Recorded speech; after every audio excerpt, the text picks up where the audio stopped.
So I think we need to think about the whole life cycle of a project, from planning right through to dissemination and impact. I think the bit in the middle is the most obvious bit that everybody will think of, which is your research questions and your research methods. That's definitely important, of course, but I think we need to think as well about the inception of the study.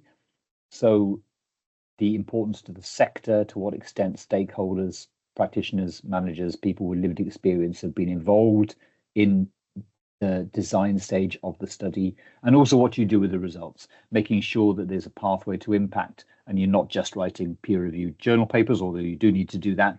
Also thinking about ways of disseminating the results in an accessible way for your key audiences, and how you will engage people in actually acting on those results. I think you need to bear in mind that this will be reviewed by a scientific committee, which will include people who are not specialists on that specific topic.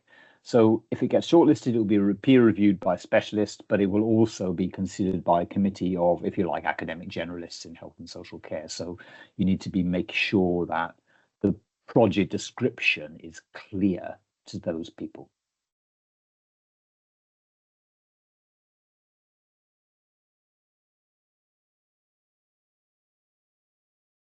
So I think there's something about originality and contribution to knowledge to say here. In fact, this is really a basic requirement for fellowship funding, not an nice to have. It's a key requirement for fellowship funding, but there's something about how clearly it's conveyed, I think, that can make an applicant stand out. So the case needs to be really clear. It's not enough to just say, oh, nobody's done this research in Wales before. It needs really to have not been done anywhere.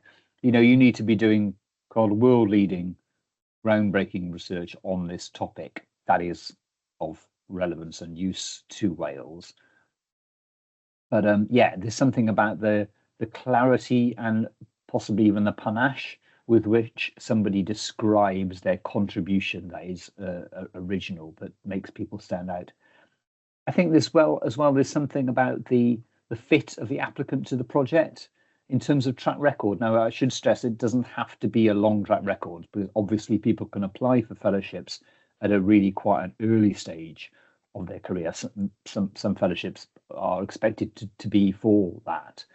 But there needs to be a credibility between the project that's proposed and the track record of the applicant in terms of their self-evident expertise to deliver that project.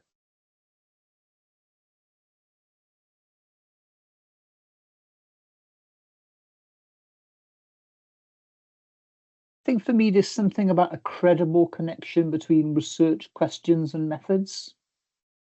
It's important to stress that there's no rule as to which methods will be funded. Sometimes myths generate about that, or they'll only fund a quantitative project, they'll only fund a mixed methods project or something. I don't think that's true.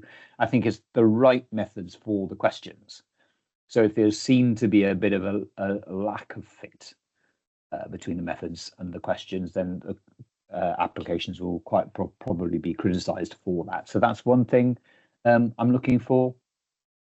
I think that the research methods used need to be genuinely the best available for answering those questions. So that there's always compromises, and data availability or potentiality is never perfect. It's about making the best use of the available data, or data that you could collect, that you can, for the stage of the knowledge base around those research questions. What is the stage of the evidence?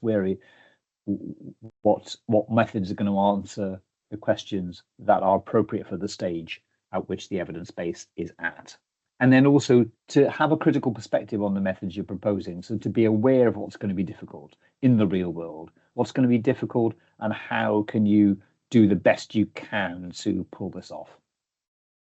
So I'm addressing the question of the project, but it's really important that people realize this is actually not project funding.